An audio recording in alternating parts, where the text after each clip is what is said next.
I am what some people would call an Xennial. I had older siblings, I am a millennial, but I grew up on Gen X culture. German existentialism, mixed with Rush, Nine Inch Nails, and Guns N' Roses, shaped my world. Born too early to be a Funko Pop-loving Redditor atheist, born too late to be a heavy metal, mad, cracked, and ad-busters connoisseur. I watched Japanimation. I loved Frank Frazetta and Ralph Bakshi. I read Ninja Turtles and Conan the Barbarian comics. That rugged individualism and angst made a generation of cynical, untrusting children.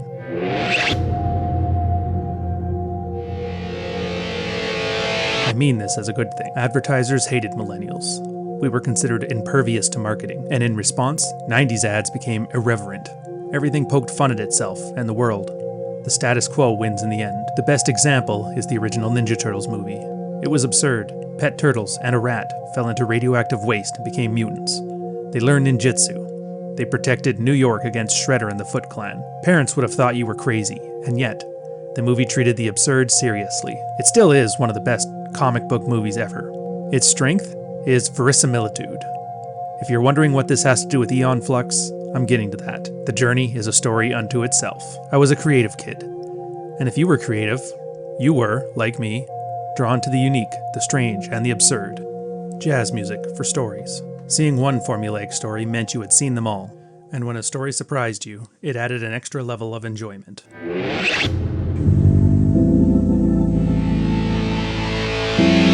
Aeon Flux is a world of surprises. The first episode, a masterclass. It's just 11 minutes. It builds a complex series of multiple overlapping stories that surprisingly doesn't weigh you down as it reveals a mystery. It's insanity, but there's a method to the madness. The madness, the consistency, the internal logic, it's what they call verisimilitude. A story does not have to reflect reality. It only has to be believable within its own universe. Aeon Flux achieves that, while breaking conventional narrative rules. Yeah, you may be thinking, so what? It's just a cartoon for kids. And you're not wrong, but it matters outside of just the idiot box.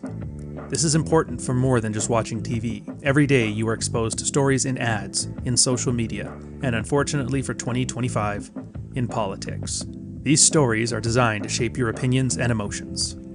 Recognizing when a story is internally consistent, or when it's not, helps you spot when you're being informed versus when you're being entertained, or worse yet, manipulated.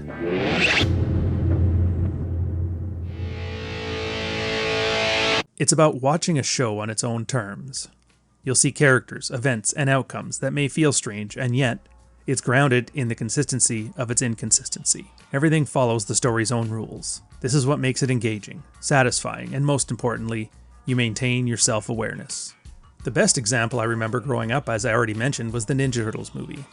Pet turtles and a rat fall into radioactive waste. They turn into giant mutants. They learn ninjutsu and fight crime in pre-Giuliani New York against Shredder and the Foot. It's absurd, but the movie takes it seriously. The silly, taken seriously, verisimilitude. The 90s had a streak of irreverence across media. Heavy Metal magazine mixed sex, zombies, Vikings, Nazis, because why not? A famous YouTube movie called Kung Fury pays homage to that absurdity. A dinosaur-riding cop fights Hitler. These stories were not ironic or nostalgic. That's just the type of creative ideas we had. A synthesis of the disparate ideas with an internal logic, verisimilitude. You may know the common trope, currently, of subverting expectations, but I was born in it. It was surrealism, but for the 80s. An example, classically trained painters like Max Ernst or Salvador Dali. Exceptionally talented classical painters who took their classical education and Renaissance talents and applied it to the strange and the absurd. Melting clocks. Aeon Flux is to Disney what Salvador Dali was to Raphael. It is an unpredictable world that's totally consistent. Verisimilitude. So when you watch Aeon Flux, do not bring expectations from other shows or movies. Sit back, let the world build itself around you. Let the short episodes surprise you. Characters shift roles. They die and they return. Logic bends. Everything will obey the story's internal rules. Like I say with every movie and every video I show to you on this very channel, it's the golden rule. Watch a movie on the movie's own terms. And that's why Aeon Flux works. If you haven't watched it, go. Go watch it with a blank mind. It doesn't work if you're expecting it to start with a voiceover like, if you like the brave little toaster, then you're gonna love this. Instead, just sit back and let it build an entire world. exposing you to things as you need to see them. Watch it develop a character and drive an arc to its conclusion in 11 minutes. You won't have previous memory or guardrails to help. You won't have an expanded universe to rely on. You won't have secondary canon to read and reference, but that's the point. It requires your attention, it doesn't waste your time, and it delivers a satisfying experience. The writers don't need lots of exposition. In fact, you'll notice there's no dialogue at all. They don't need you to know how clever they were when building their world. The work confidently stands on its own merits. The characters and their role shifts constantly. One minute, they're antagonists. The next, they're protagonists. And sometimes they're just side characters in a different story. If the story needs them to die, they die. If the next story needs them, they're back to life.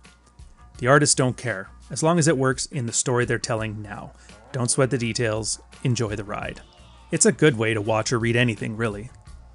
When you let go of what you think the story is about, and read or watch what it is about, you can enjoy even the most absurd or abhorrent stories.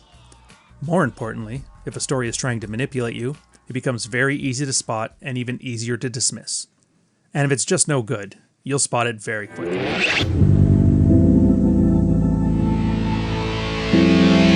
The pilot episode is an absurdly simple plot. It starts with a fly walking across a face, getting caught in eyelashes like a Venus flytrap. The eye slowly turns to stare at it, and then the words Aeon Flux cross the screen.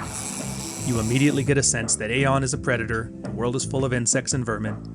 This moment sets the tone for the episode and introduces the kind of dense, layered storytelling that you're about to see. Now, if you haven't watched it yet, I recommend you pause the video and go watch it. While I don't spoil things, it's the experience of watching it without any idea of what's going on that really sells it to you. The story starts with Aeon, mowing down henchmen and running through a compound looking for something. She's dressed in dominatrix gear and has a very odd pistol. A light shines from the top of a tower. An X marks the spot, a common trope for treasure maps. A photograph that she holds suggests that the man is the target of an assassination. Aeon gets trapped in some kind of liminal space, a room that has no business being there and seems to serve no other purpose than to add an obstacle to Aeon. The only exit is high above. Shooting a guard with a grappling hook and using his fall to elevate herself to the exit. With the introduction complete, the first short story starts now, with a mystery and foreshadowing for later. The next scene shows a small creature in a sailboat. Why, though? It turns out to be a hallucination from one of the guards, who is drowning in his own blood. Another guard rests her gun under his head. When they remove their masks, they're shown as lovers, casualties in the war. Everybody has veins growing out of the side of their head in a weird orange or green color, as if they are infected with something. Aeon runs through the room and kills her as an afterthought. And like Hemingway's 6-word story, you see a small, hyper-small, 6-word mini-story of tragic lovers, and it is not even a footnote to the main plot. Yet, it leads to another mystery. A villain appears. A small insect crawls out of the blood. The man, who you don't know but is named Lovejoy, captures the insect, which disappears into his hands. He didn't crush it. Where did it go? A side note. This approach continues throughout the episode. Telling a simple assassination story would be boring, even with all the backflips and the guns. So the animators include side stories. Every henchman has a world of their own. In 30 seconds, the episode builds more context than many modern storytellers can in 2 decades. These side stories serve double duty.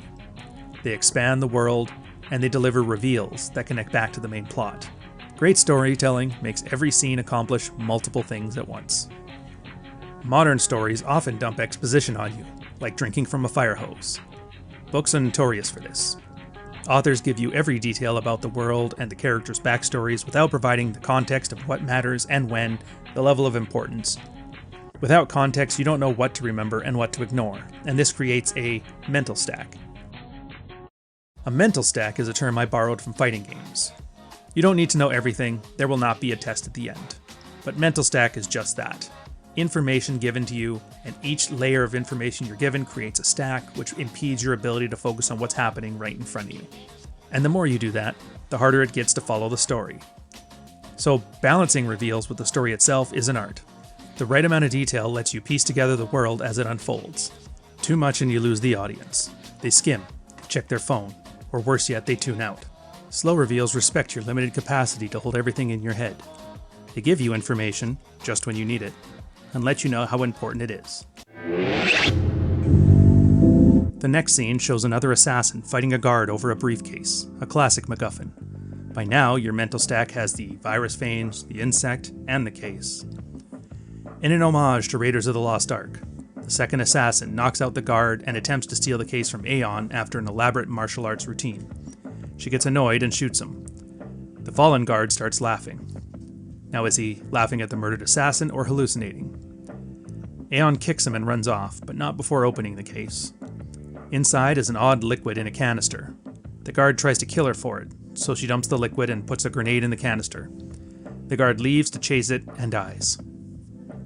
Your mental stack now: a strange virus causing hallucinations, a mysterious fluid in a canister that everybody is after, a network of assassins and thieves working at the same time and unaware of each other's existence, and a small insect that seems connected, but how? These reveals appear unrelated, but they are connected. The small stories embedded in the main story turn a simple trip to the tower into a rich world. There are hundreds of stories here, and we get to see only one. That assassin might have had his own series in a different universe. That guard might have had a family with its own heartfelt story. Here, they're just window dressing. Keep it moving. The next scene is an elevator. Aeon hides while Lovejoy, who you don't fully meet until the end, enters with a woman and begins making out. It's almost comical how they animate intimacy, like watching a fat kid downing an ice cream cone. Aeon seems to enjoy it, being the voyeur. She's dressed in leather dominatrix gear, which gives insight into her character. She sneaks out of the elevator while the guards arrive and climbs up the shaft. A nail gets stuck in her heel, which goes unnoticed as she crawls along. She passes the window of the apartment, and the plot thickens. Good stories ebb and flow. They don't maintain the same pace all the time or they become boring. We like rhythm and predictability, but the story thrives on unpredictability. Occasionally, the pacing slows to show characterization. Aeon and Lovejoy are both degenerates in this case. They seem like enemies, but they share a twisted pleasure in watching each other. They're like two sides of a sexual coin. Inside the apartment, the girlfriend walks past. Aeon's target. He appears dead, sprawled in the bedroom. You're meant to assume that she's a honeypot, echoing basic instinct, killing him during a sexual encounter. Lovejoy walks in casually while she enjoys a music video and a massage. He cuts his finger, releasing the insect from earlier into a wine glass. He pulls out a strange green goo and spreads it on a cracker. The screen changes to a news report showing a story about a viral infection, explaining what is happening. The scene connects all the elements and releases your mental stack. The insect infects people with a bite and a virus causing mass death and hallucinations. Lovejoy seems immune, as the insect was living in his hand. He injects his girlfriend with the same pink fluid that Aeon discarded earlier, a vaccine. Lovejoy has a mark as if he was injected before. He seems to have a cure. As Aeon prepares to finish her mission, the nail in her heel punctures her foot and she falls to her death. A switchboard sees her ID among a dozen others, hits a button, blows up her corpse, and burns her condo to the ground. Oddly enough, a camera facing the bed. A new item for the stack. A new stack. And then you see Aeon reborn into a dreamscape, maybe a sort of heaven. It's a strange climax to an otherwise strange story. Aeon has her tragic arc. She's a voyeur. What was her tragic flaw? Had she not spent so much time watching others making out, would she have noticed the nail? If she hadn't lingered, would she have killed them both and left the elevator on the top floor and been okay? Maybe it was just simply meant to be. Like two guards in love, the blonde assassin, or the guard desperate to get the case. Her story is the story of her life, but a footnote in Lovejoy's. Lovejoy is giving vaccinations to everybody, curing the virus. Aeon is in a dreamscape, having her feet tickled by a Dr. Manhattan-like figure with 20 tongues. A kid in an adult magazine store picks up an issue of Tickle Fetish. Aeon appears on the cover, tickling her feet in the apartment of the switchboard set on fire earlier. OnlyFans by day, assassin by night. She's joined the unfortunate ranks of Cagney Lynn Carter, August Ames, and Jessie Jane. If you don't know who these people are, your boyfriend does. Just don't ask. Lovejoy became so revered that he ends up on the money the kid uses to pay for smut. The statue is made in his honor and his wife and child celebrating him. The short story ends with Aeon's feet being tickled into eternity. Is it a happy ending or a sad ending? It's really both, and neither. It's more like a dozen stories intertwined. Some are happy, some are sad, some are just strange. But, in 11 minutes, they show you what could have taken a Netflix show 11 hours to tell.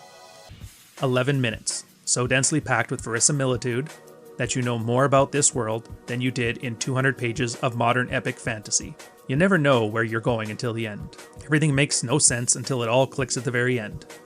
It's some of the best storytelling you've ever seen, and they do it like jazz. The tune is enjoyable, the notes shift in ways that create tension, and it resolves with satisfying relief. After going back and watching these animations, I'm pleasantly surprised they hold up as well as they did. Many things from childhood seemed good because I was young and they were new. But good storytelling, past or present, is timeless, even if it's of its time. I see potential for this sort of amazing storytelling to come back. It's not that we can't do it, it's that we need critical mass. This means a whole underground of industry, of writers, animators, filmmakers, and artists with the same irreverence, raised on the classics of storytelling, who want to reconstruct and reinvent it. There are tools to help now that we haven't had before. Asset repositories, faster software for drawing, inking, and coloring, rotoscoping made automated. Even AI with its particular sort of jank. All of it can empower the next generation to create these stories. The 90s absurdism of Aeon Flux became the Syriac of the 2000s and could become the newest incarnation. One example is a Twitter user named Frank Manzano. I don't know who the next heavy metal magazine will be, who the next Ninja Turtles or Conan the Barbarian is, but I'm sure to follow. Maybe it's you. In a world of absurdism, German expressionism, reinvention, and storytelling, verisimilitude makes it real. If you can watch it on its own terms, and it opens up a whole new level of entertainment, you'll be better off for it. I may be born too early to be a Funko Pop-loving Redditor atheist, and born too late to be a heavy metal, mad, cracked, and ad-buster connoisseur, but you're born too early to be an Aeon Flux stan, but too late for a world without AI slop. You deserve better. Look for it, seek it out, and when you find it, savor it. And thanks for watching. Cheers.